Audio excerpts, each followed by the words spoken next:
paz, amados. Podem sentar, queridos.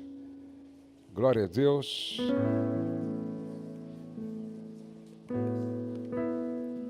Casamento, obrigado. Casamento é uma viagem para quantos dias? Para toda a vida. Casamento é uma viagem para toda a vida. Eu acho que você colocou o slide, um outro slide, não o de hoje. O de hoje é 7 regras. Ok? 7 regras. Obrigado, queridos. Eu estou vendo aqui bastante malas. Não existe nenhuma família que não tenha suas malas. Sem alça. Sem rodinha ainda. Quem já arrastou uma mala pesada sem rodinha? Levante a mão assim. Eu costumo dizer que toda família tem 1, 2 malas sem alça. Agora, o pior é quando a gente, certo? O pior é quando a gente se torna uma mala sem alça. Hoje eu quero falar sobre 7 regras básicas para sua viagem dar certo. Eu não sei se vai dar tempo de falar de todas as regras, mas está aí no seu livro, tá? Um resumo, está aí no seu livro. Depois você pode dar uma olhada com mais calma nessas regras. Mas quais são as 7 regras? Vocês estão enxergando aí, sim ou não? Não, né? Eu acho que houve uma pequena mudança de configuração lá. Que coisa, hein? Esse meu slide aqui está uma prova, né? Muito bem. Eu acho que eu não vou usar o slide por causa disso hoje, tá bom? E a gente vai conversando aqui e, na medida do possível, você vai marcando aí, tá?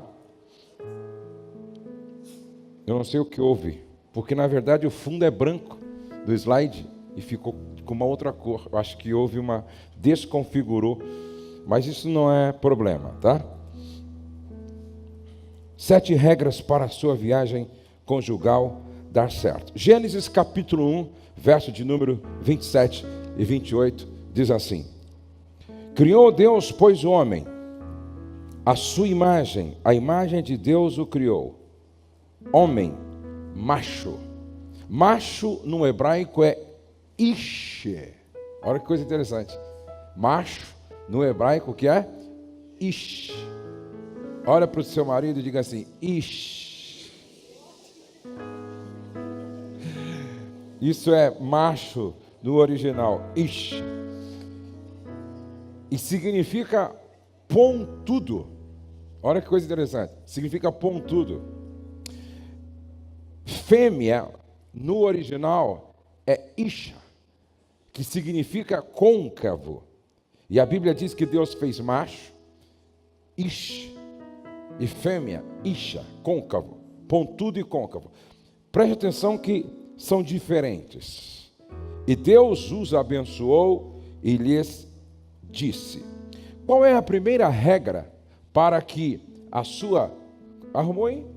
Ok, então vamos ver agora. Qual é a primeira... E ótimo, acho que ficou... Dá para dando para enxergar agora aí? Que bom, que bom. Obrigado, viu? Qual é a primeira regra para que a nossa viagem conjugal dê certo? Amados, preste atenção. A nossa vida é o resultado das decisões que a gente toma. Vou repetir. A nossa vida é o resultado das decisões que tomamos. Isso tem a ver com autorresponsabilidade. Eu não posso culpar o outro ou os outros se a minha vida não está sendo como eu gostaria que ela fosse. Nós estamos fazendo uma viagem. Essa viagem pode ser boa ou ruim. Essa viagem pode ser uma bênção ou uma maldição. Esta viagem pode ser uma viagem prazerosa ou dolorosa. tudo vai depender das nossas decisões. Das nossas decisões. A primeira regra para viajar bem tem a ver com comunicação inteligente. Comunicação inteligente. Veja que Tiago, capítulo 1, verso 19. Tiago, capítulo 1, verso 19. Epístola de Tiago. Sabeis estas coisas, meus amados irmãos, todo homem, no sentido genérico, homem e mulher, seja pronto para ouvir. Repete comigo, pronto para ouvir. Quantos ouvidos Deus te deu? Por que só uma boca? Está claro? Pronto para ouvir, tardio para falar, tardio para se irar. Pronto para ouvir, tardio para falar, tardio para se irar. Aqui está o resumo de como deveria ser a nossa comunicação. O divórcio é precedido pela morte do diálogo. Pode fazer um estudo de todos os casais que você conhece que se divorciaram. A morte do divórcio, ou seja, o divórcio é precedido pela morte do diálogo. Veja que aonde não há diálogo, não há vida. Vida, eu digo, relacional. A Bíblia diz em Eclesiastes 9:9, goza a vida com a mulher que amas. Goza a vida. Goza a vida. Viva de forma prazerosa. Viva de forma alegre, espontânea, livre. Goza a vida com a mulher que amas. A maneira como o casal se comunica determina a qualidade da viagem conjugal. A maneira como eu me comunico com a minha esposa, a maneira como eu me comunico com os meus filhos, determina a qualidade da nossa viagem conjugal. Isso é muito importante. É uma pena que a gente estuda muito para ser médico, estuda muito para ser engenheiro, estuda muito para ser advogado, estuda muito para ser um técnico. Quanto tempo você estudou para ser marido? Quanto tempo você estudou para ser esposa?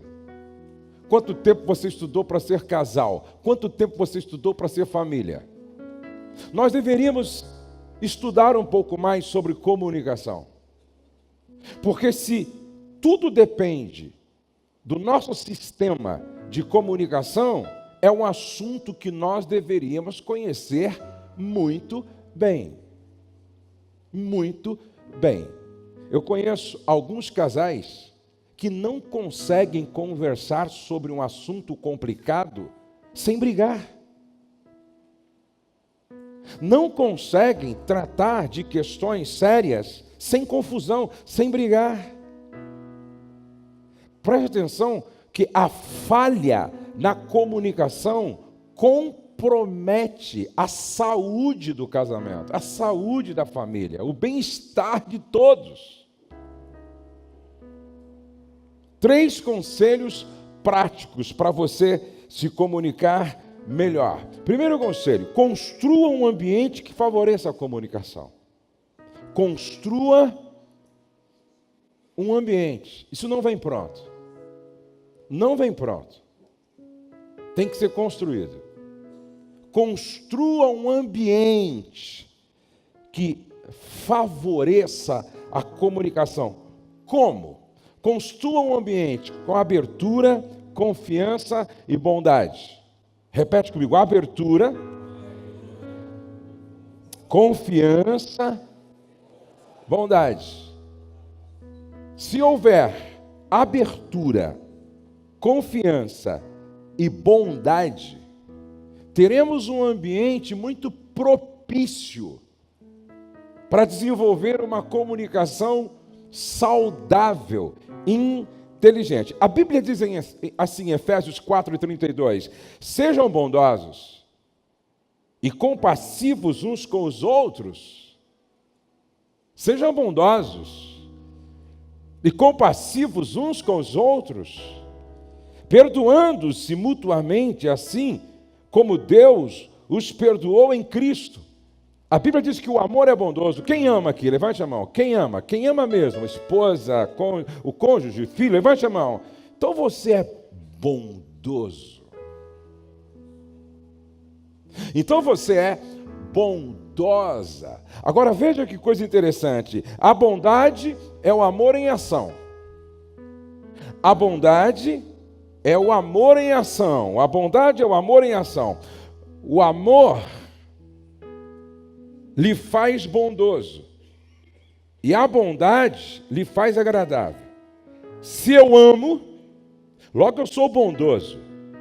Se eu sou bondoso, logo eu sou agradável.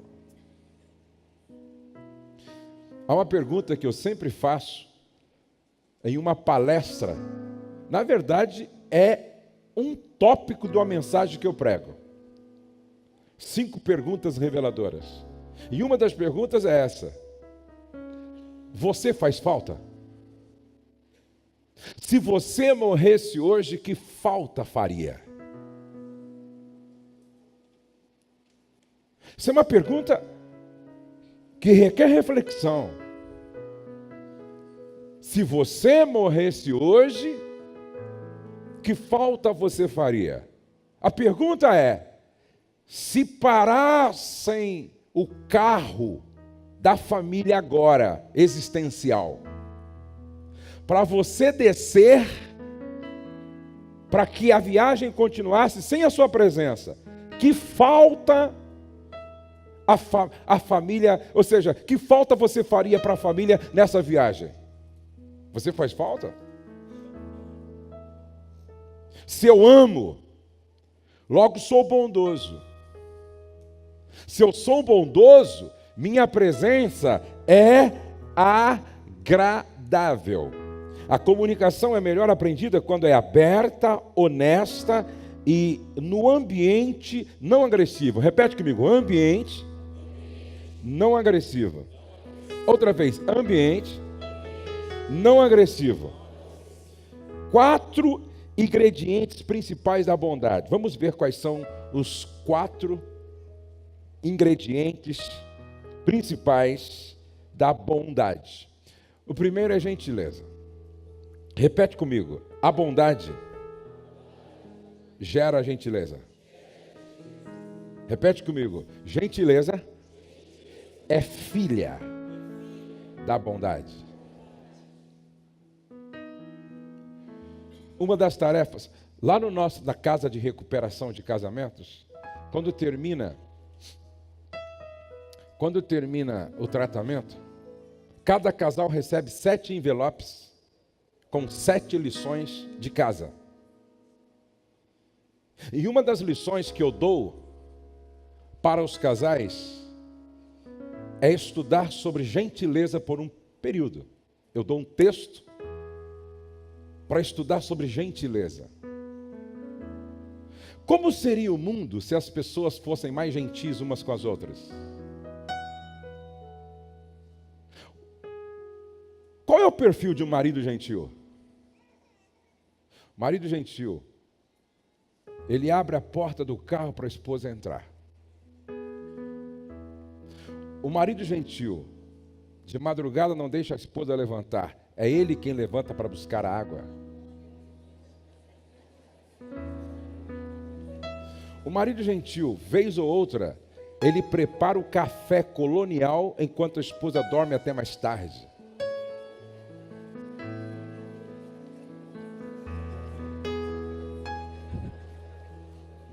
O marido gentil, antes de sair, ele abraça, beija a esposa e pergunta: você dormiu bem, meu amor? Esse é o marido gentil. O marido gentil, ele é nobre.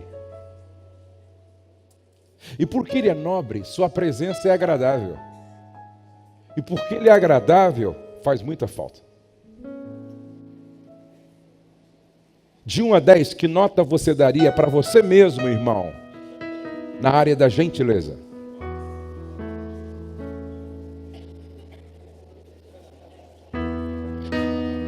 Você é gentil na padaria? Você é gentil na farmácia? Você é gentil na fila? Você é gentil na igreja?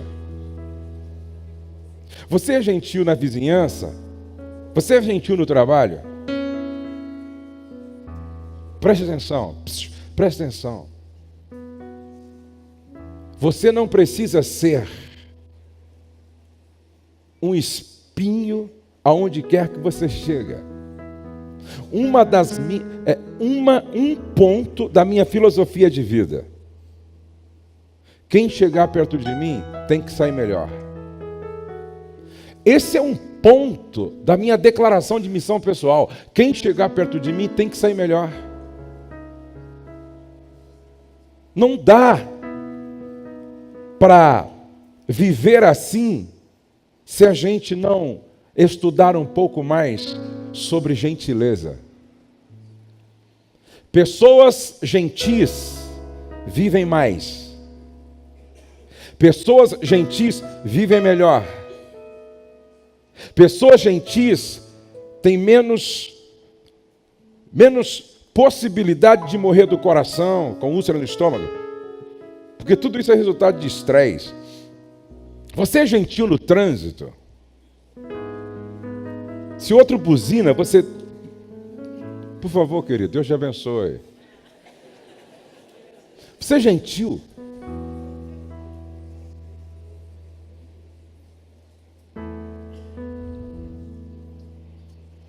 Meu filho Douglas, nós estávamos num curso de coach e cada um falou um valor. E quando chegou na vez dele, ele disse: é claro que eu tenho vários valores, mas o mais latente, o que está assim na lista número 1 é gentileza. Ele disse: eu não durmo à noite se eu souber que por causa de uma indelicadeza minha, uma pessoa ficou triste comigo. Eu fico perturbado, porque gentileza para mim é um valor latente. Um outro ingrediente da bondade é a prestabilidade. É a prestabilidade. Toda pessoa bondosa descobre alegria em servir. Toda pessoa bondosa descobre prazer em servir.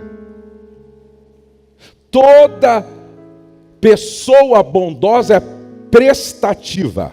Prestativa. Por isso que elas são nobres, são diferentes. Boa vontade. São pessoas que não apenas fazem, elas fazem de boa vontade. Elas não apenas hospedam, elas hospedam de boa vontade. Elas não apenas dão uma carona, elas o fazem de boa vontade. Elas não apenas cooperam, mas elas cooperam assim, de boa vontade. Iniciativa. A bondade também é geradora de iniciativa. Faz o que precisa ser feito e não apenas o que foi pedido.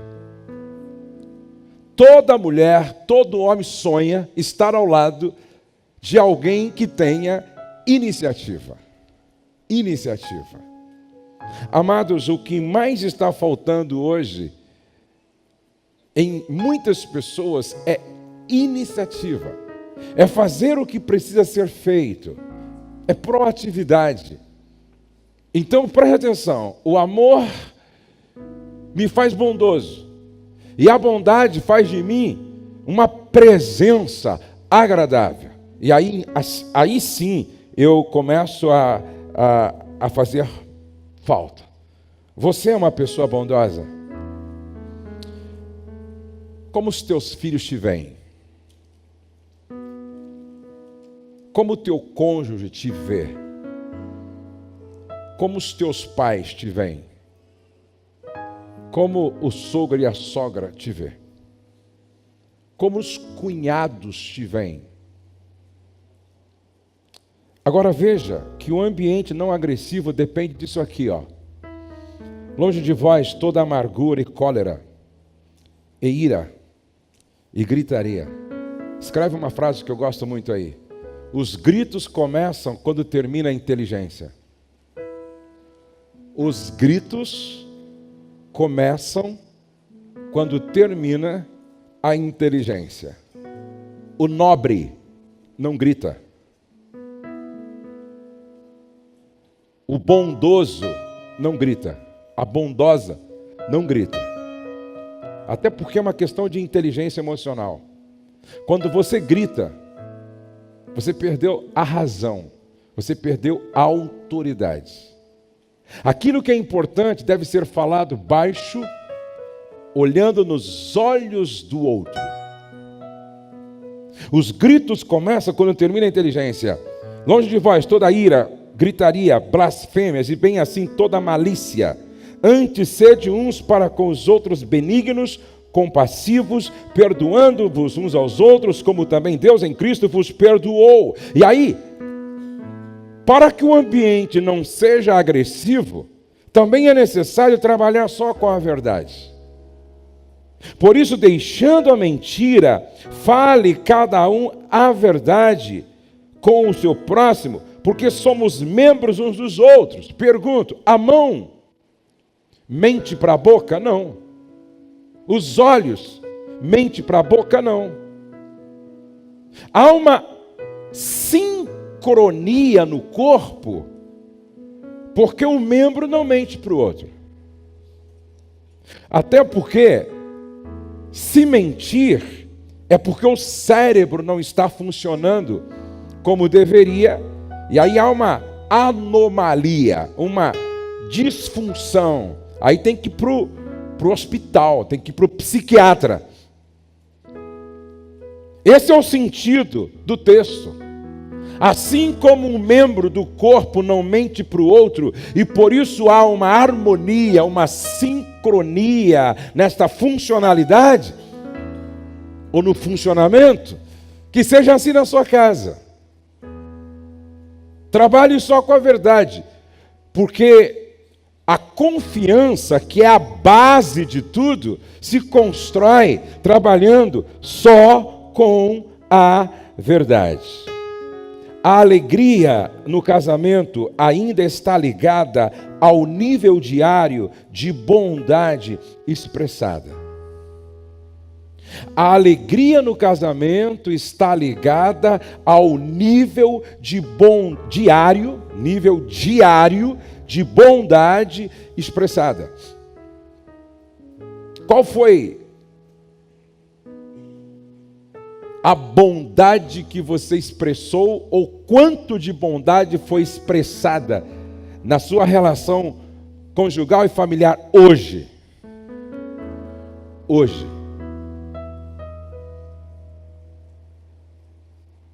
Número 2. Na boa comunicação se respeita as diferenças. É impossível a gente se comunicar bem se um não respeitar as diferenças do outro, porque nós somos diferentes. Por ironia, com frequência o que atrai duas pessoas no início da relação são as diferenças. O fato de alguém ser tão deliciosa, agradável e excitantemente diferente. Todavia, quando elas aprofundam o relacionamento, de algum modo, a admiração se transforma em irritação, e algumas das diferenças se tornam justamente o que causa o maior desabor. É interessante que no namoro e noivado, o que mais atraía era esse aspecto das diferenças. Ele é tão moderado, ele é tão equilibrado, ele é tão sensato, ele é tão ponderado, ele é tão reflexivo. Isso no namoro e noivado. Como eu admiro isso nele. Aí casa. Aí, de repente, ela começa, ô lerdo, mais rápido. Não fica fazendo tanta conta assim. Para de meditar, pô. Ou então ela. Eu admiro porque ela é alegre, espontânea, feliz. Eu admiro a minha namorada ou noiva porque ela é comunicativa. Aí casa. Aí ele começa a se incomodar. Meu Deus, cara, essa boca, pô. Parece que engoliu um gravador ligado, pô. Nós somos diferentes. Agora preste atenção. As mulheres. Os homens. Nós somos diferentes. É simples assim, ó.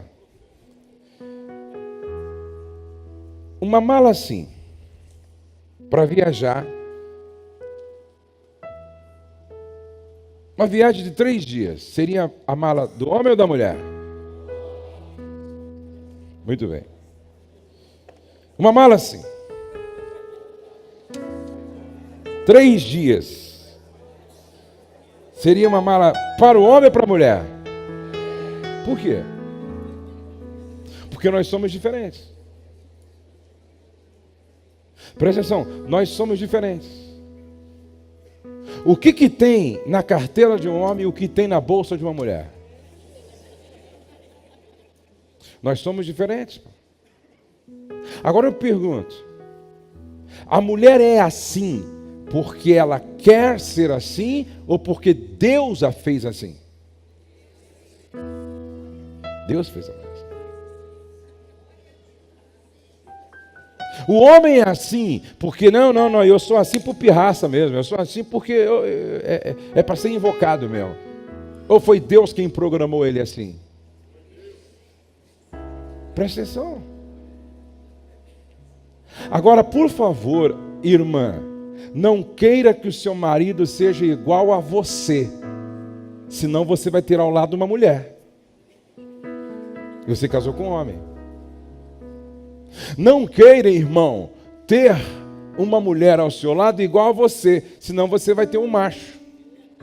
Você casou com uma mulher.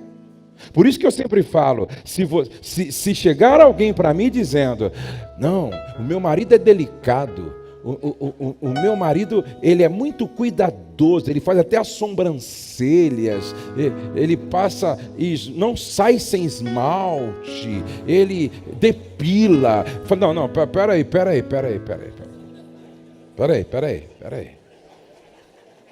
Você tem certeza que casou com macho?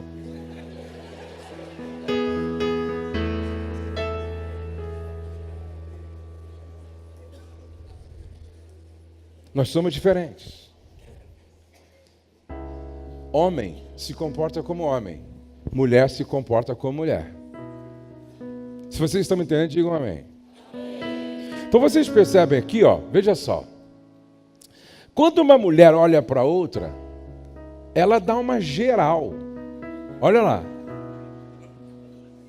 Ela é capaz de chegar em casa e falar do brinco, do batom, do esmalte, do cabelo, do sapato, da calça, do cinto, do perfume, da bolsa, da outra, pô. Agora olha como é que o homem... Pergunta para o homem. Que roupa teu amigo estava? Sei lá de roupa. Ele deve...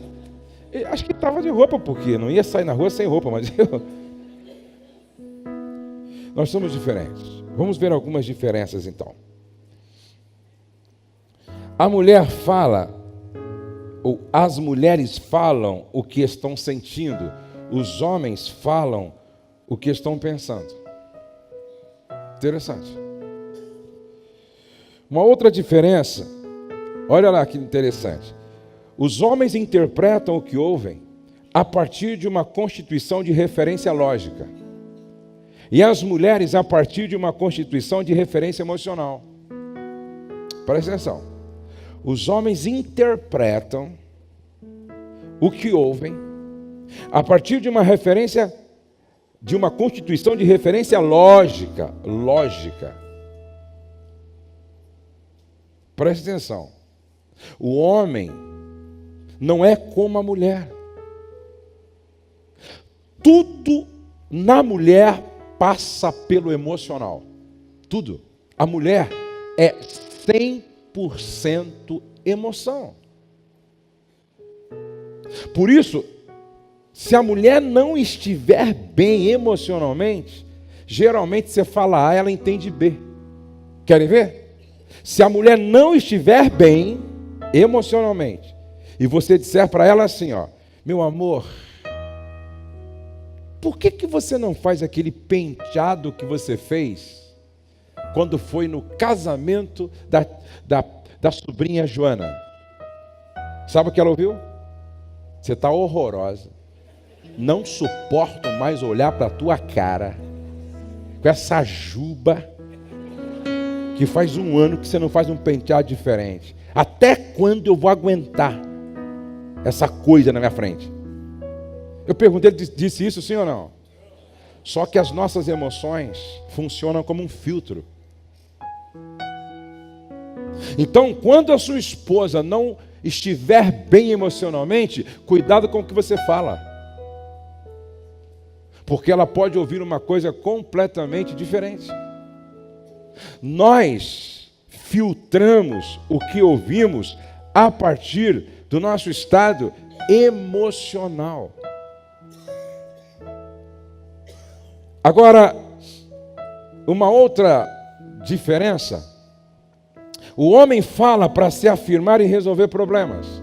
O homem fala para se afirmar e resolver problemas. Presta atenção. Eu vou repetir. O homem fala para se afirmar e resolver problemas. E a mulher? A mulher não. A mulher fala para expressar sentimentos e se conectar. Enquanto o homem fala para resolver problemas e se afirmar, a mulher fala para expressar sentimentos, construir e manter conexões. Agora precisa entender que a comunicação envolve, primeiro, expressão verbal, gestos, expressões faciais, linguagem corporal. Tudo isso aqui é importante. A maneira como você olha, sua expressão facial, a maneira como você se porta, tudo isso comunica. Por exemplo, eu olho para algumas pessoas no auditório, elas estão comunicando para mim o seu nível de interesse, o seu nível de atenção. Se elas estão aqui 100% ou se elas estão aqui 30%. Se você está com um bloco na mão, ouvindo e não perdendo o lance para anotar, isso é uma comunicação. Se você está de braços cruzados e com o olhar meio que assim, vago, talvez o cruzar dos braços e o seu olhar me diz que você está um pouco fechado para aquilo que está sendo dito. Se você cruza as pernas ou não, é um tipo de comunicação que você está enviando para quem está falando com você. Por isso, se preocupar com o olhar, com o franzir da testa, com a expressão, tudo isso é comunicação. A comunicação não é apenas verbal, pelo contrário, 80% do processo acontece não verbalmente, do processo de comunicação. De 70% a 80%, nossa comunicação é feita por meio de manifestações não verbais. A questão não é o que se fala, mas como se fala. Vamos voltar para Tiago, irmão de Jesus Cristo, que escreveu aquela epístola. Tardio para falar, pronto para ouvir, tardio para se irar. Ou então, tardio, ou pronto para ouvir, tardio para falar, tardio para se irar. O que é mais importante na comunicação? Falar, ouvir ou compreender? O que é mais importante na comunicação? Falar, ouvir ou compreender? Eu acho que a maioria está dizendo compreender. Tudo que eu quero é que meu marido me compreenda. Tudo que eu quero é que a minha esposa me compreenda. Tudo que eu quero é que os meus filhos me compreendam. Tudo que eu quero é que a minha família me compreenda. Agora, não há compreensão se não houver habilidade para ouvir o outro. Agora, a gente precisa também aprender a falar. A Bíblia chega ao ponto de dizer em Provérbios 18 e 21 que a morte e a vida estão no poder da língua. Pô. Presta atenção. A Bíblia chega ao ponto de dizer o que você fala pode matar. A forma como você fala pode matar. A morte e a vida estão no poder da língua. Agora preste atenção que não é uma questão, não é o que se fala apenas, mas como se fala, e é aqui que a gente erra, é aqui que a gente peca, aqui que a gente estraga. Por que Paulo disse assim lá em Efésios capítulo 4, segui a verdade em amor, segui a verdade em amor. Você já ouviu isso? Não sei por que ela não gostou, pô, falei a verdade. É a verdade. Você já ouviu isso, sim ou não? Eu não sei por que ele não gostou, é que eu sou sincera. Uma coisa é ser sincera, outra coisa é ser estúpida. Uma coisa é ser sincera, outra coisa é ser grossa. Uma coisa é ser sincera, outra coisa é ofender a mãe do outro. E aqui entre nós, ó, vem aqui. Tem mulher que mata o marido diplomaticamente. Um dia uma esposa disse assim para o marido, com o bebezinho recém-nascido no colo: os teus pais não são os avós que eu gostaria para o meu filho, que o meu filho tivesse. Com classe assim, destruiu a alma do marido. Preste atenção, que é no falar que muita gente está pecando. A morte e a vida estão no poder da língua. Nós precisamos pensar um pouco mais. Primeiro, irmãos, eu faço esse exercício com frequência em casa. Com frequência. Estou almoçando com a minha esposa, vem na minha mente algo que eu preciso conversar com ela, porém eu entendo que não é o melhor momento e nem o melhor lugar, estamos almoçando. Então eu não falo. Um dia meu filho, eu precisava aplicar uma correção, eu precisava puxar a orelha dele. Eu cheguei em casa, o meu filho Pedro, cheguei em casa e ele chegou todo alegre. Pai, vem aqui, vem no meu quarto, vem aqui. E ele me mostrou para mim a guitarra que a mãe dele deu de presente no aniversário. A mãe deu um dinheiro e ele comprou a guitarra, e todo feliz, e mostrando para mim a guitarra. Olha, pai, tal, não sei o que, isso aqui faz assim, faz assim. Tão feliz que eu disse, vou deixar o corretivo para uns 3 dias depois. Eu não vou estragar o prazer dele. Eu não vou estragar a alegria do meu filho. Eu não vou arrebentar ele agora. Por quê? Porque mesmo que eu falasse com diplomacia, com educação, não era o melhor momento, pô. Não era a melhor hora. Eu celebrei com ele, dei parabéns, peguei a guitarra, falei que legal, que bênção, agora você vai adorar ao Senhor ainda com mais qualidade. É isso aí, meu filho, isso aí mesmo e tal. Tive um tempo com ele ali, saí, falei, outro dia eu converso com ele. Aí um dia, na hora certa, chamei ele, senta aqui, meu filho, vamos conversar um pouco. E aí você precisa aprender a usar suavizadores na hora de falar. Suavizadores. Isso muda tudo. Quando eu falo a verdade em amor, eu falo o certo, na hora certa, no lugar certo e da forma certa.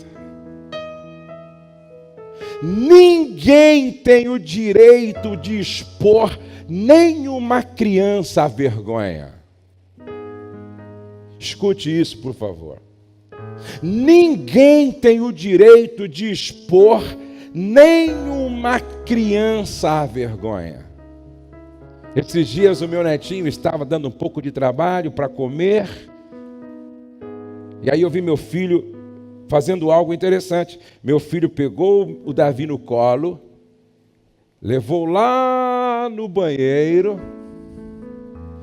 não sei o que ele disse para o Davi, mas quando o Davi voltou, ele estava comendo tudo.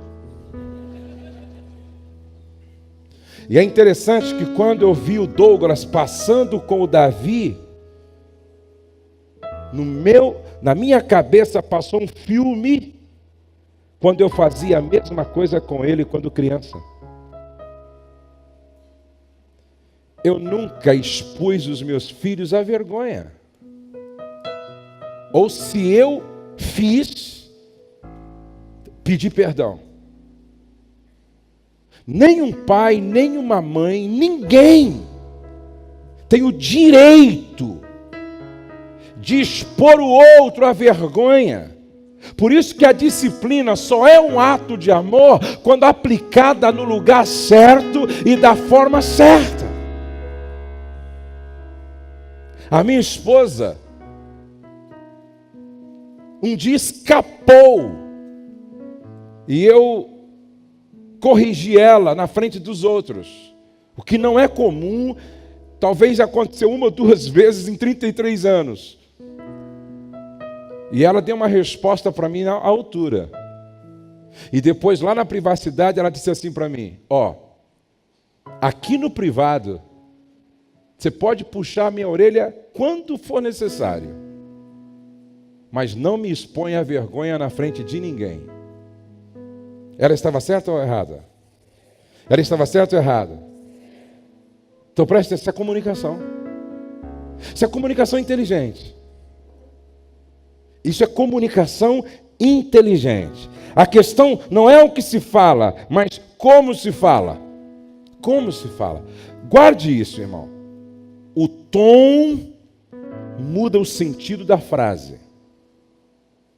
O tom muda o sentido da frase. Por isso, eu falo para os meus liderados. Alguns assuntos não conversa no WhatsApp, porque isso aqui é frio. E dependendo de como você coloca, tem 15 interpretações diferentes. Dependendo do que você escreve, a outra pessoa fica doente com a interpretação que ela dá e de repente não foi nada daquilo que você quis dizer. Por isso que assuntos importantes, relevantes, é olho no olho. É o tom de voz. É o que está por detrás que a outra pessoa precisa perceber. Por isso, muito cuidado com esse aspecto da comunicação, o falar. Agora, amados, familiaridade versus gentileza. Às vezes, as pessoas, na maioria das vezes, espelham o modo como elas são tratadas. Eu costumo dizer que muitas vezes, ou na maioria das vezes, o marido é o resultado daquilo que a esposa é para ele. Na maioria das vezes, a esposa é o resultado do que o marido é para ela. Não tem muito como ser diferente. No processo de comunicação, torne-se um cônjuge amável. Use a mesma conduta e tom de voz que usaria com uma pessoa que você acaba de conhecer. Como é que você trata uma pessoa que você acabou de conhecer? É interessante, eu levo para Israel, inclusive se você quiser ir conosco, no mês de outubro, eu levo uma caravana de casais para Israel. São 25 casais só e nós temos poucas vagas. Se você quiser ir, depois você fala com a gente ou fala com o meu pessoal. Quando a gente chega com os casais lá em Guarulhos, eu já levei várias caravanas. Nós vamos ou Brasil, Dubai, Israel, ou Brasil, Amsterdã, Israel, depois Paris e Brasil. É muito legal. Aí quando a gente chega com os casais lá em Guarulhos, então vem casal do Manaus, Mato Grosso, Paraná, Rio Grande do Sul, Acre, Rondônia. Os casais são de diversos lugares. Quando os casais chegam lá em Guarulhos para pegar o voo, neste caso para Amsterdã, ninguém se conhece até então. É até engraçado de ver a diferença da chegada e depois da despedida. Por favor, dá licença, qual é o seu nome? Deixa que eu carrego. Quer que eu te ajudo? Isso é no começo. Sim, senhora. E aí, meu irmão? Irmão, 5 dias depois, viajando junto, já colocou apelido em todo mundo. Já está fazendo piada com a fraqueza do outro. Nós precisamos tomar muito cuidado com uma coisa chamada familiaridade. Porque a familiaridade pode matar a gentileza. A familiaridade pode comprometer o relacionamento. Como era no namoro? Como era no namoro? Como era no noivado? Como era nas primeiras semanas de vida conjugal? Como é hoje? Presta atenção. Como é hoje? Familiaridade.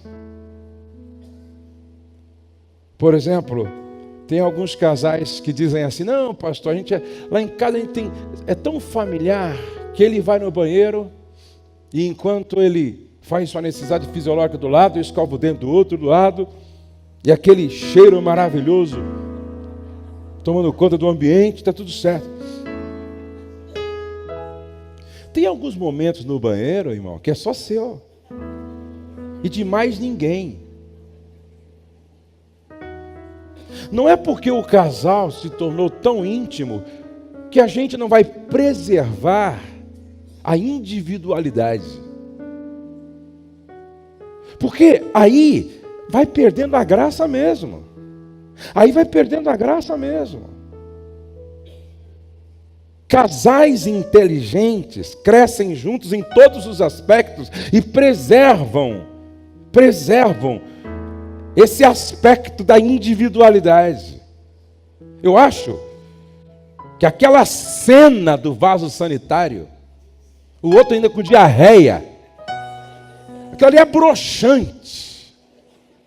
Aquilo ali não pode ser fotografado pelo outro, pela mente do outro.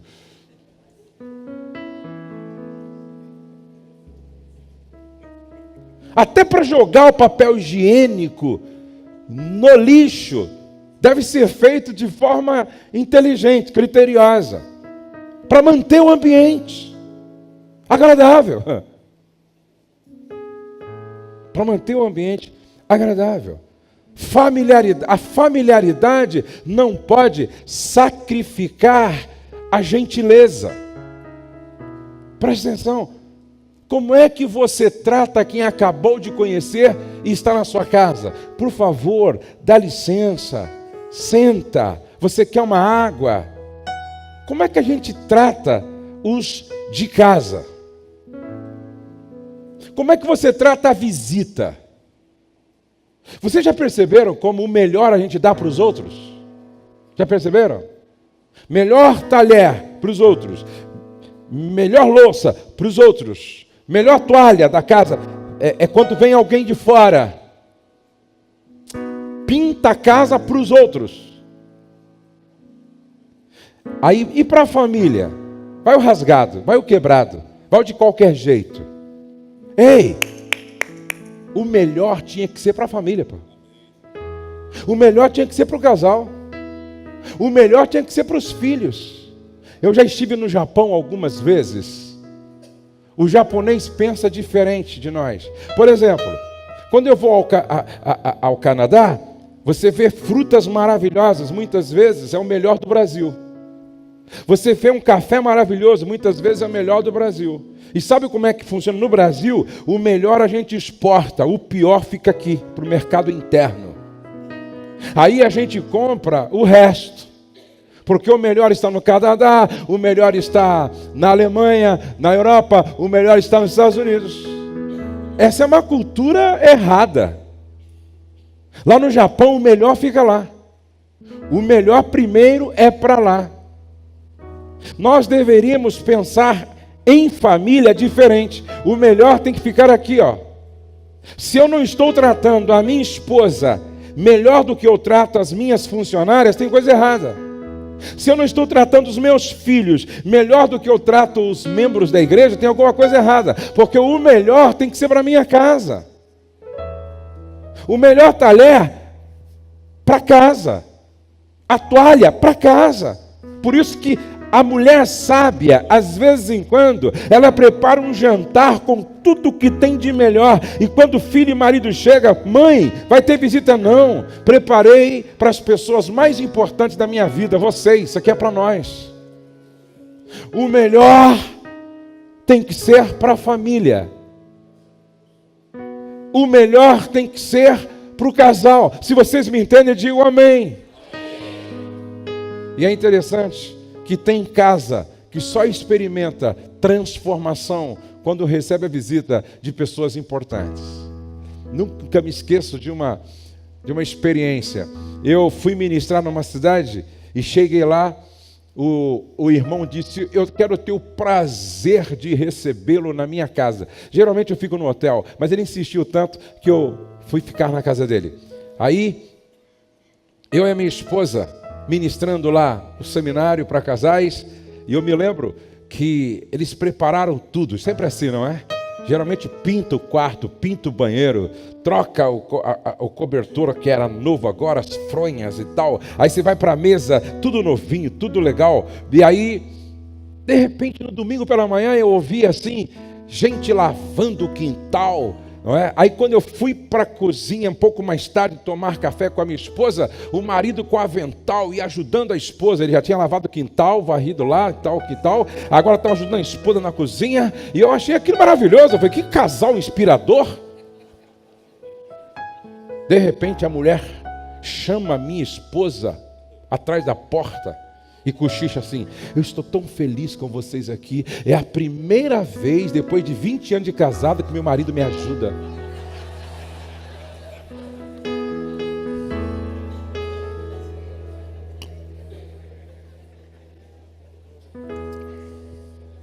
Geralmente quando a gente se despede, a irmã fica assim, volta outras vezes, viu pastor?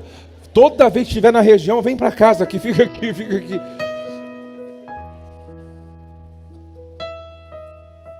Agora eu pergunto, Jesus está na sua casa? E por que não altera nada lá? Que presença é essa que não provoca mudança? Que presença é essa que não provoca transformação na forma de ser e de falar e de tratar? Se Jesus está na minha casa, a presença dele é muito mais poderosa do que a minha, pastor Josué Gonçalves.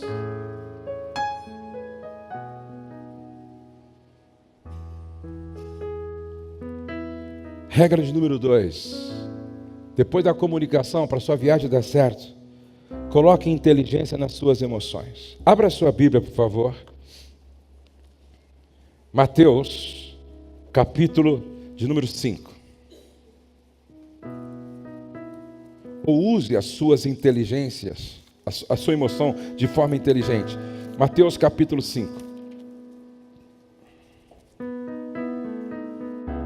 O Sermão da Montanha. Alguns dizem que Jesus não ministrou todo ele de uma vez só.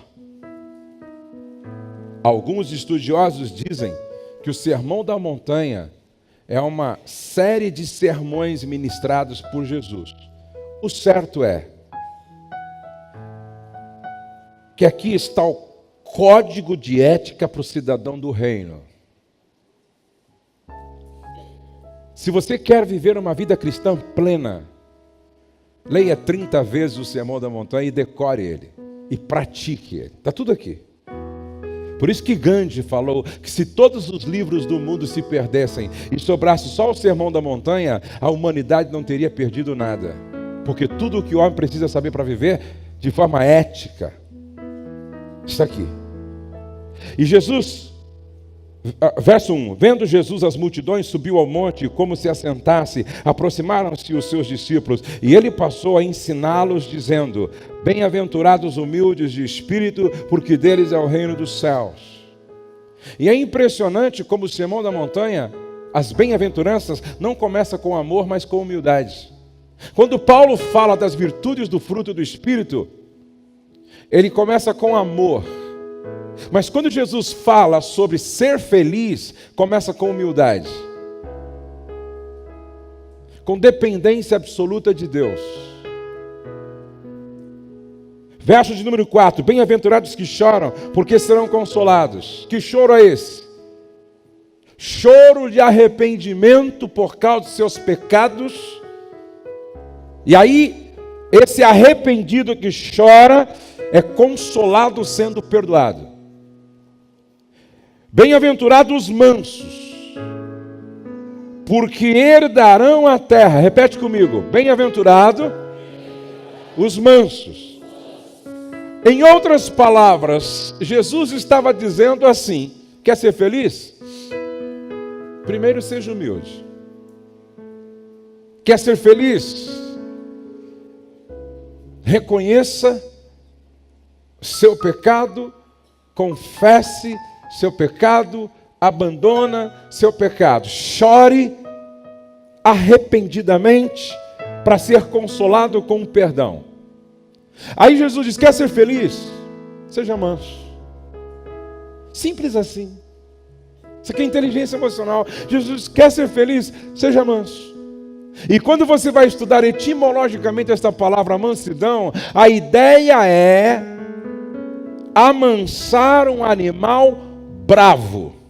Ou seja, mansidão é ter as rédeas das emoções nas mãos. É autocontrole emocional. Agora eu entendo. Quando Tiago disse assim: se você conseguir dominar a língua, se você conseguir controlar a língua, você terá controle de todo o resto. De todo o resto. Você vai controlar todo o corpo. Sabe o que o Tiago estava dizendo? Se você tiver controle das suas emoções, você governa o resto. Inteligência tem a ver com esse controle absoluto das emoções. Mente inabalável. Isso não é fácil, mas é possível você crescer, avançar, progredir nessa área.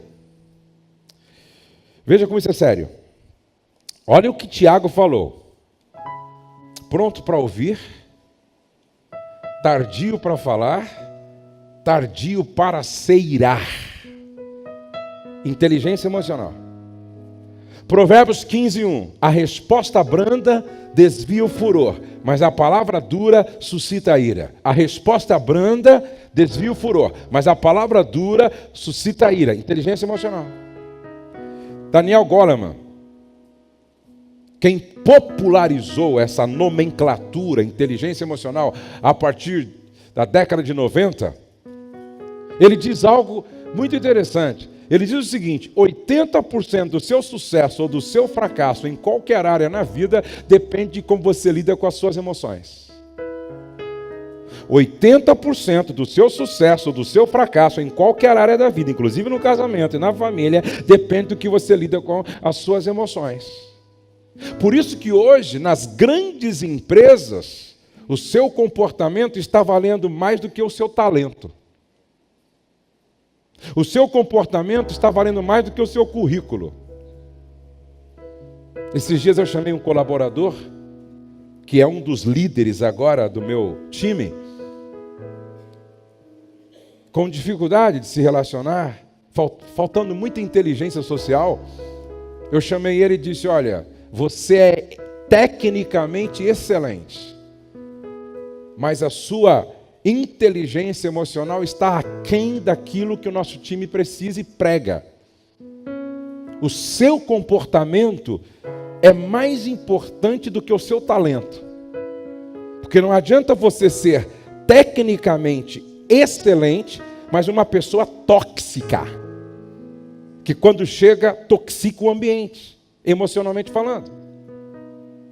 Então preste atenção, todo casal que eu atendo, eu procuro mostrar para esse casal que na maioria das vezes o que falta é inteligência emocional. Querem ver como isso é sério? Por que Caim matou Abel? Inveja. Emocional.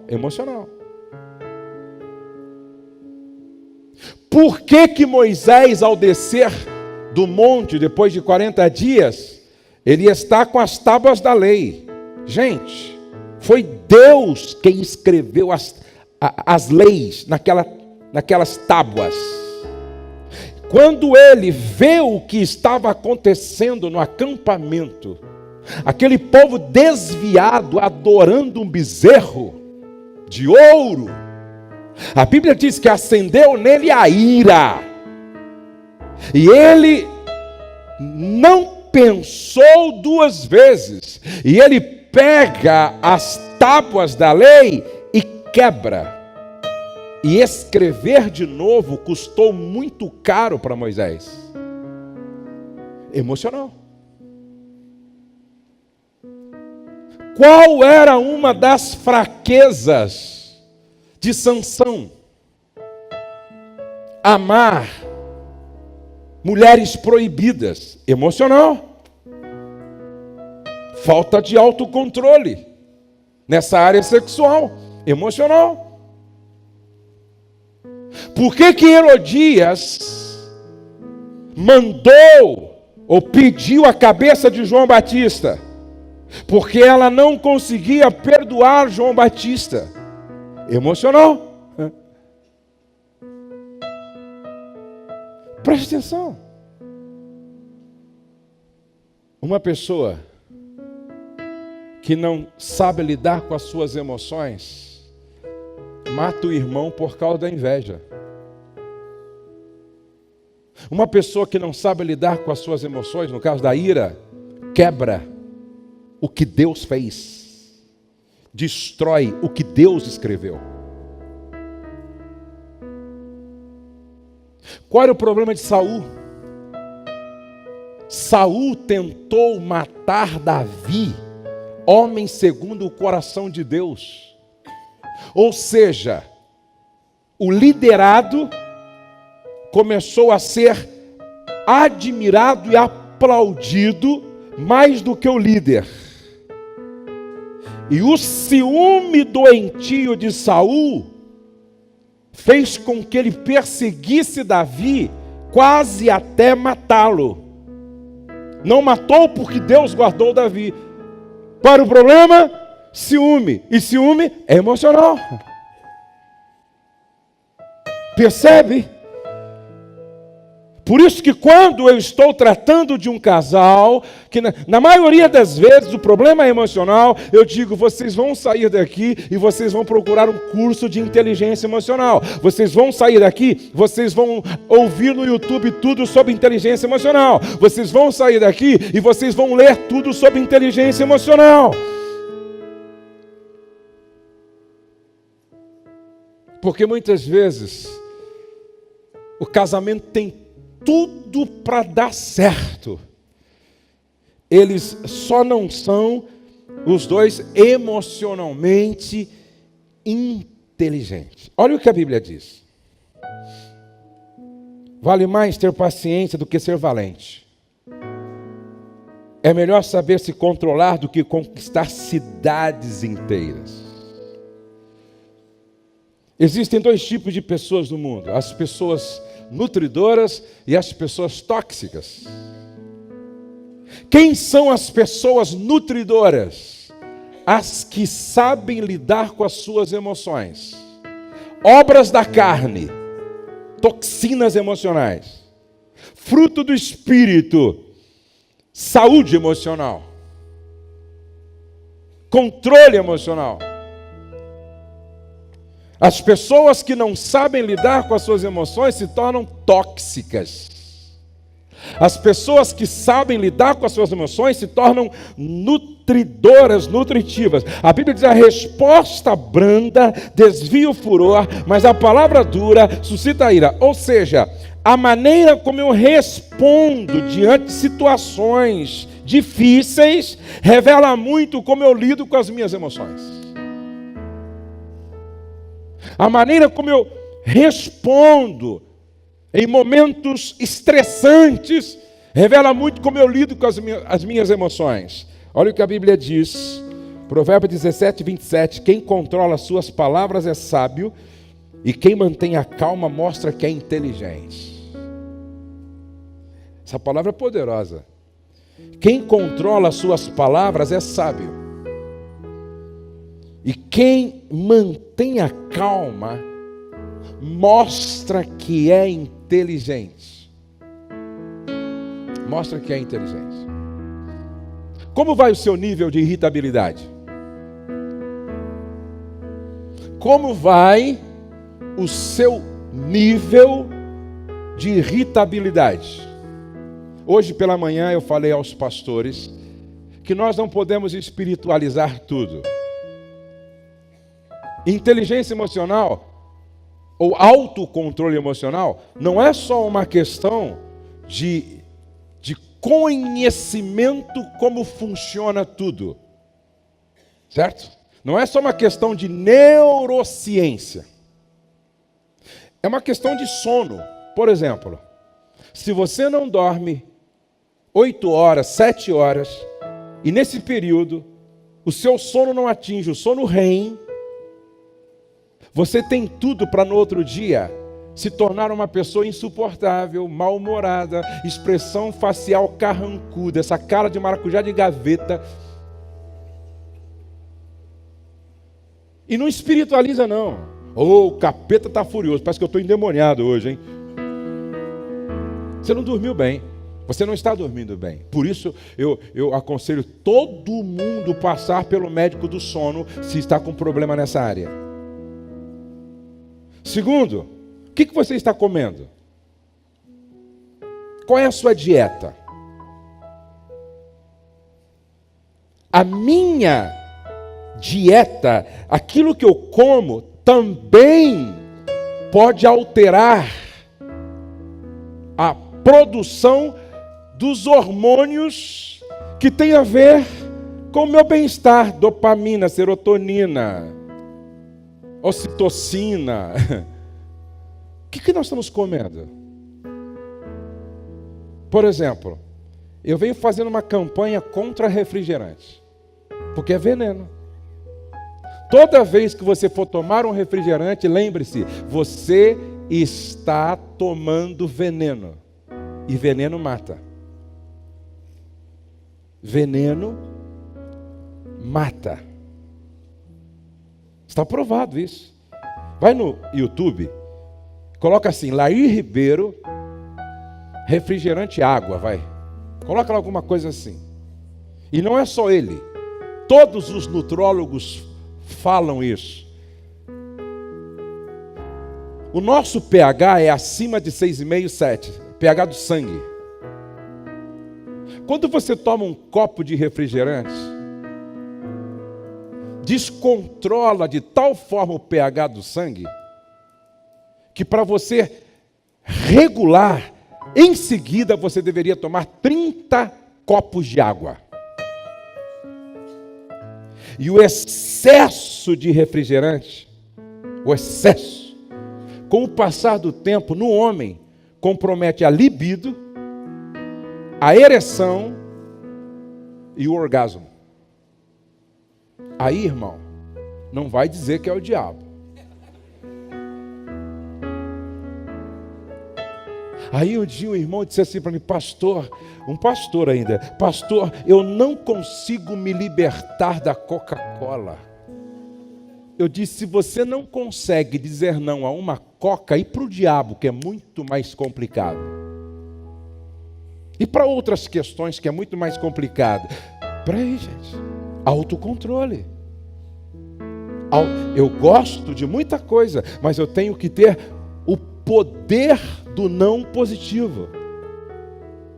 Porque muito daquilo que a gente bebe, muito daquilo que a gente come, altera o nosso humor.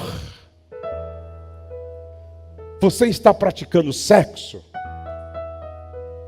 Cada vez que você pratica sexo, o seu corpo produz os neurotransmissores, os hormônios do bem-estar.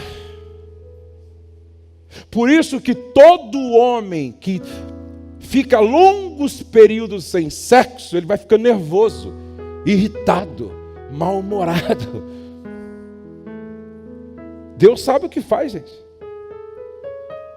Então preste atenção que não é só uma questão de você saber, poxa, autoconhecimento, autocontrole, empatia, automotivação, inteligência social. Não é só, você tem que dormir bem, você tem que se alimentar de forma adequada, você tem que beber 3 litros de água por dia, você tem que prestar mais atenção com as pessoas com as quais você anda e te influencia, você tem que ler mais a Bíblia, você tem que orar, aí você então vai entender o que é bem-aventurados mansos. Agora presta atenção, liberdade de escolha. Aqui está o estímulo, quando eu sou estimulado. E aqui está a necessidade. Vamos colocar isso aqui que fica melhor. Aqui está a resposta e aqui está o estímulo. Bom, eu sou provocado, estimulado toda hora a dar uma resposta. No casamento, na família, no trânsito, no trabalho, na igreja, na loja, na padaria. Então eu sou provocado, eu sou estimulado e eu preciso dar uma resposta. Vou dar aqui alguns exemplos. Eu estava um dia na fila, acordei 5 horas da manhã, fui para o aeroporto. Nessa época eu viajava muito de TAM, meu cartão era o top lá, nem sei se era diamante, que era, ou vermelho. Só sei que era um cartão assim que eu tinha prioridade em tudo lá, como eles dão para quem viaja muito. E aí eu estou lá, na fila, certo, desse cartão. E aí eu estou lá assim, esperando. Você imagina, levantei 5 horas da manhã. Minha cara não era muito boa. 5 horas da manhã é difícil você estar rindo assim. Aí, irmão, aí um cara vem, passa à minha frente, e está à minha frente assim. Eu estou sendo o quê? Estimulado a dar uma resposta. Eu pego o avião aqui uma vez em Campinas. Estou viajando para Belo Horizonte, na Azul, e geralmente quando eu entro no avião, eu durmo. Aí eu entrei no avião, sentei muito cedo, aí eu estou dormindo, aí aquela aeromoça, ela vai servir refrigerante. Chacoalha bastante. Quando ela abre, que explodiu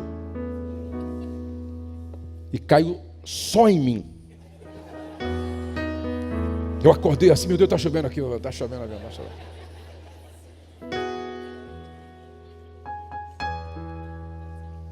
Estímulo, resposta.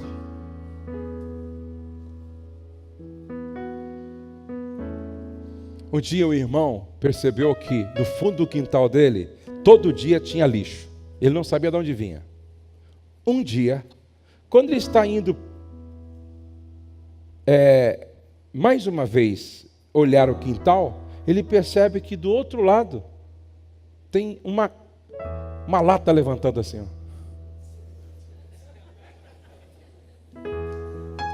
Estímulo. Ele está sendo estimulado. E ele precisa dar uma resposta. Eu chego no restaurante, fui comer uma carne no almoço, e aí o rapaz veio servir para mim batata caramelada, batata doce caramelada, no meu paletó novo, calça nova, e ele derrubou o caldo em mim. No meu lugar, o que você faria? Eu digo para minha esposa assim, querida, amanhã a gente viaja bem cedinho, vê para mim o horário e o aeroporto. Ela olhou assim, tem que sair daqui 6 horas da manhã de casa e o aeroporto é Viracopos. Falei, ok. A gente levanta, pega o carro, corre para o aeroporto.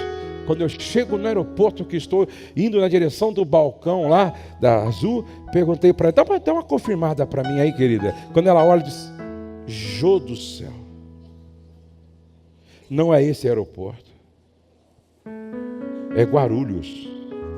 Perdemos o voo. E não tem outro. Estímulo. Eu preciso dar uma resposta. Olha aqui, ó.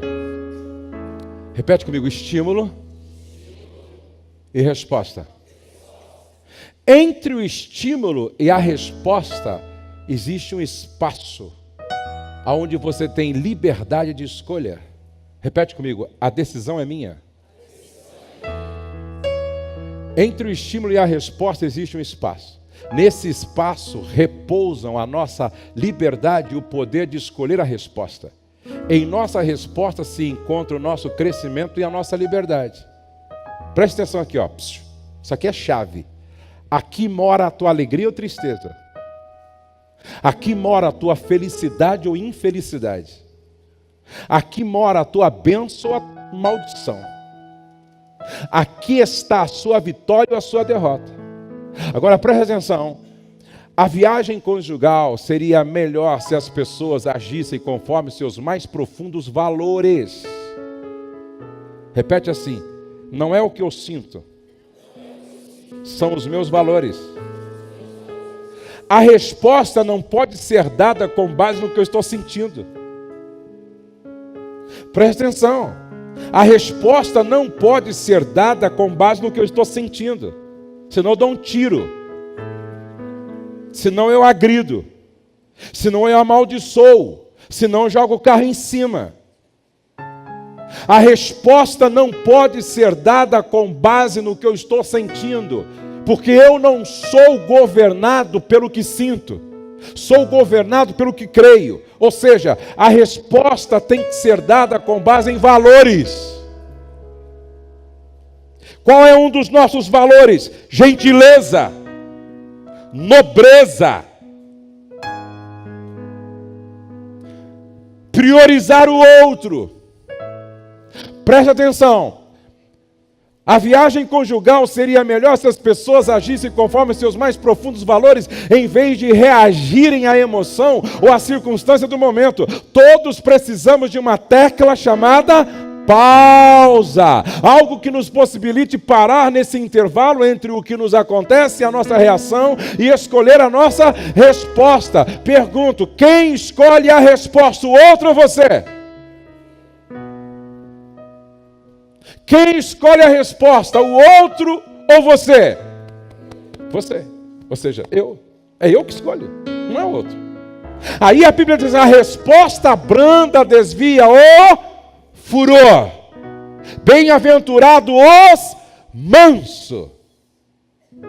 Sejam pacientes, longânimos.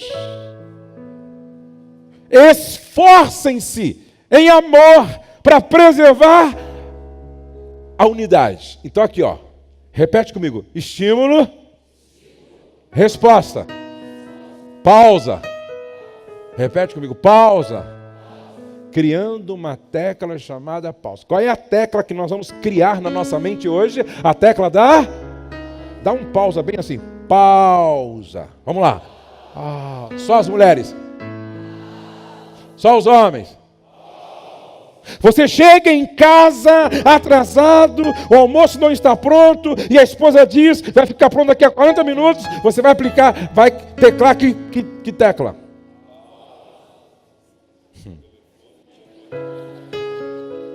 Pausa. O cara te fechou, te xingou, você vai apertar que tecla? O cara passou na sua frente 5 horas da manhã. Você tecla aqui, pausa. Que tecla? Aperta que tecla? Pausa. O cara derramou em você o caldo da batata. Aí você lembra. Pausa. A menina no avião derrama todo aquele refrigerante. Você... Pausa. Pausa.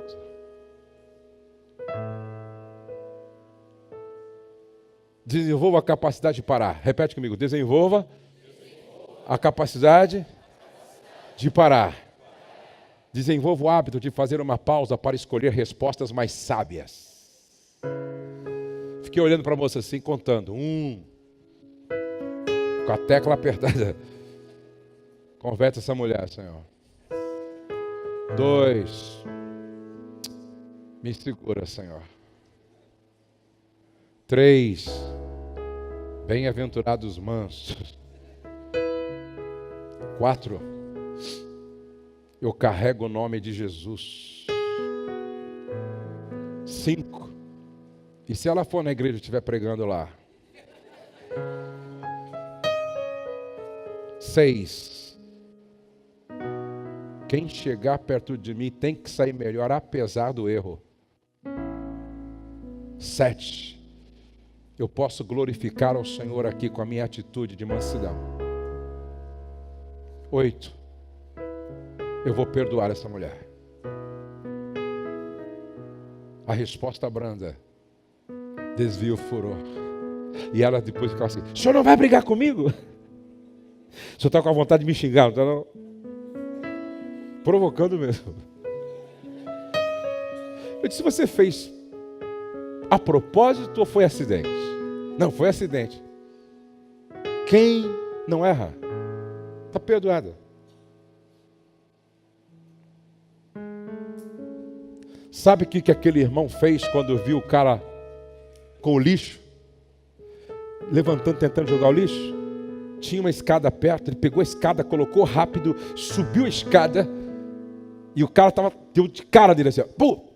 Ele falou: dá licença, deixa eu jogar o lixo para você. Pegou o lixo, desceu.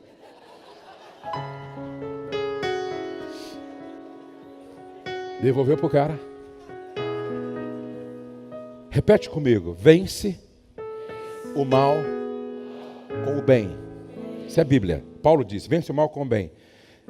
Ira não se vence com ira. Ódio não se vence com ódio. Estresse não se vence com estresse. O mal não se vence com o mal. Trevas não se vence com trevas.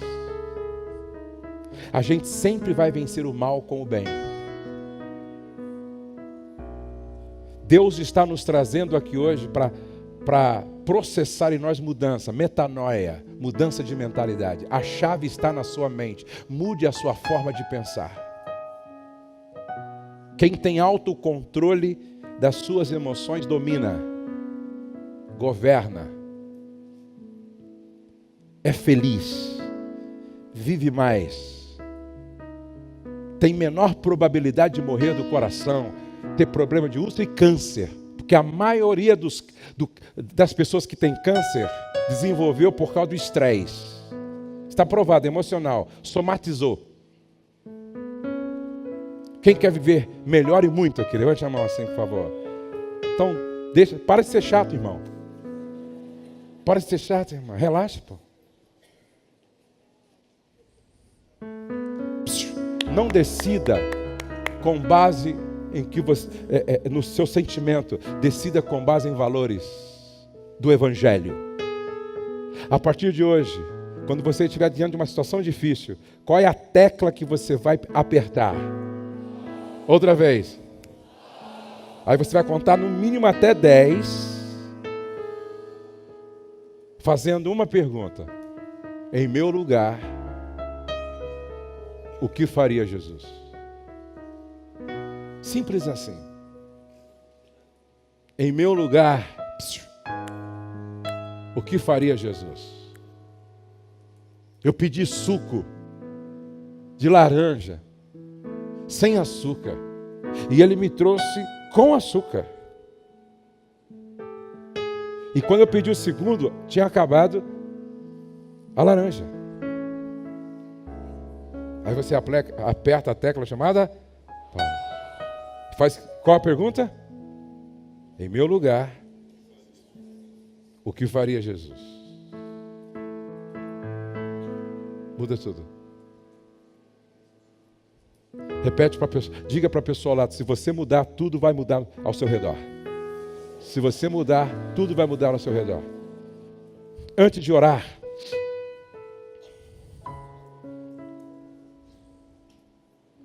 a palavra do Senhor diz assim: com toda humildade e mansidão, com longanimidade, suportando-vos uns aos outros em amor, esforçando-vos diligentemente por preservar a unidade do Espírito no vínculo da paz. 3 virtudes das pessoas nutridoras e proativas: humildade, mansidão e longanimidade. Repete comigo: humildade, mansidão, longanimidade. Agora eu quero ter um momento de oração. Escute aqui, ó. Repete comigo: decisão decide o meu destino. Decisão. Você não mostrou aí, meu filho? Aqui são as camisetas, olha. Olha aí, ó. Eu gosto dessa camisa aqui, gente. Eu sou filho do rei. Glória a Deus. Família, meu maior patrimônio, filha do rei. Deus abençoe. Depois a gente mostra, amanhã a gente mostra as camisetas melhor. Agora, olhem para cá e repete comigo: decisão decide meu futuro. A pergunta é: o que você vai fazer com tudo que você ouviu aqui? O que você vai fazer com todas as instruções recebidas? Então eu quero falar só com os homens agora. Quantos de vocês, homens, ao ouvir tudo o que foi dito aqui com base na palavra, estão voltando para casa decididos a ser diferente a partir deste seminário? Fique de pé. Só os decididos. Só os decididos. Fique de pé, por favor. Vocês não têm noção do que pode acontecer não apenas na sua família, mas na vida dos seus filhos, dos seus netos e dos seus bisnetos, se você levar isso muito a sério. De repente o seu pai, por falta de conhecimento, foi um estúpido. De repente, seu avô, por falta de conhecimento, também foi estúpido com ele mesmo. Viveu uma vida sem qualidade por causa disso. Eu não sou obrigado a reproduzir um padrão de comportamento que fez mal para o meu avô, que fez mal para o meu pai. Eu não sou obrigado. Não. E conhecereis a verdade, e a verdade vos libertará. Quando eu melhoro, tudo melhora. Quando eu entendo melhor essa questão emocional, eu deixo de ser uma pessoa tóxica, me autodestruindo e destruindo emocionalmente outros, para ser um canal da bênção de Deus, da graça de Deus. E aonde eu chego, a graça de Deus flui através da minha vida. Aí muda tudo. Põe a mão no seu coração. Senhor, nós reconhecemos as nossas falhas, nós reconhecemos nossas dificuldades. Eu reconheço que ainda preciso melhorar em muitas áreas. Pai, eu me junto com estes homens que estão inconformados porque entenderam que dá para ser melhor. Entenderam que dá para melhorar, que dá para avançar, que dá para progredir, que dá para administrar de forma mais inteligente e bíblica as emoções. Ah, Senhor, dá que nós possamos liderar um movimento do Teu Espírito dentro da nossa casa. E que esse movimento de amor, que nos transforma em homens bondosos, seja algo tão extraordinário e poderoso, que seja percebido pelos da casa e fora de casa.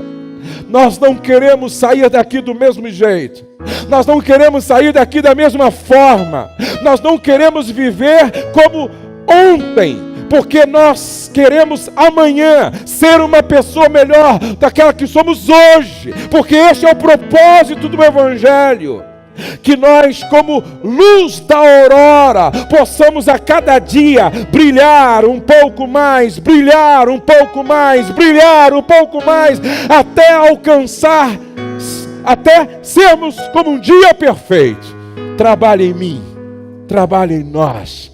Perdoa a nossa estupidez, perdoa nossa ignorância, perdoa a nossa insensatez, perdoa a nossa precipitação em responder, perdoa a nossa falta de paciência, falta de longanimidade, falta de perdão, falta de compreensão, falta de sensibilidade.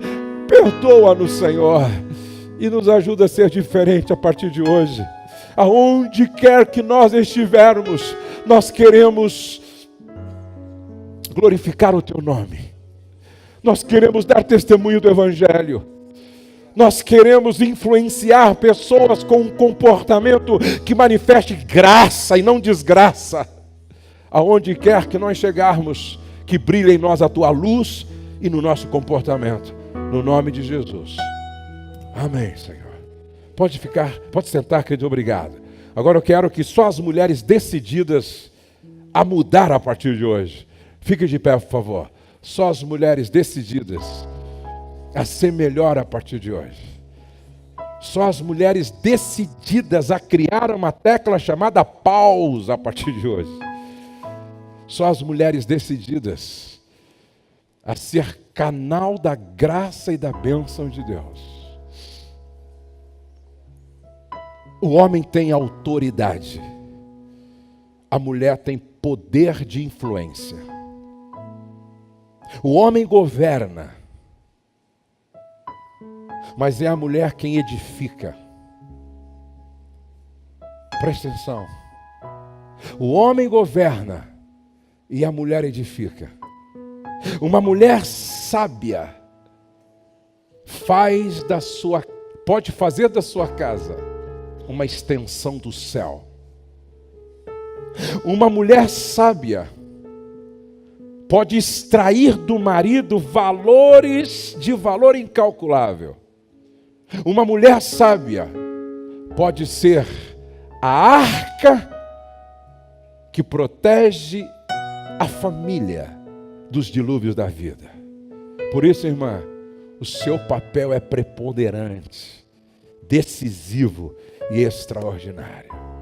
Coloque a mão no seu coração e faça a sua oração. Pai, eu quero orar com as mulheres e pelas mulheres. Elas estão de pé reconhecendo que precisam melhorar.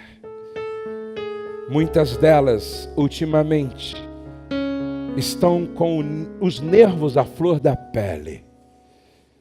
E eu creio que a tua palavra ao coração alcançou o coração destas mulheres. Que haja cura, que haja libertação nesta noite. E que cada uma delas possa sair daqui dizendo: nunca mais minha vida será a mesma. O Espírito Santo ministrou meu coração. A palavra de Deus alcançou a minha vida. E na área que eu realmente tinha dificuldade, eu vou crescer, eu vou melhorar e eu vou avançar. A tua bênção sobre cada mulher, a tua bênção sobre cada uma das tuas filhas, que elas saiam daqui cheias do Espírito Santo, disposta a partir de hoje ser completamente diferente. Eu peço que seja assim, no nome de Jesus, amém. Agora vamos ficar de pé, por favor, todos. Eu gostaria que você abraçasse a sua esposa.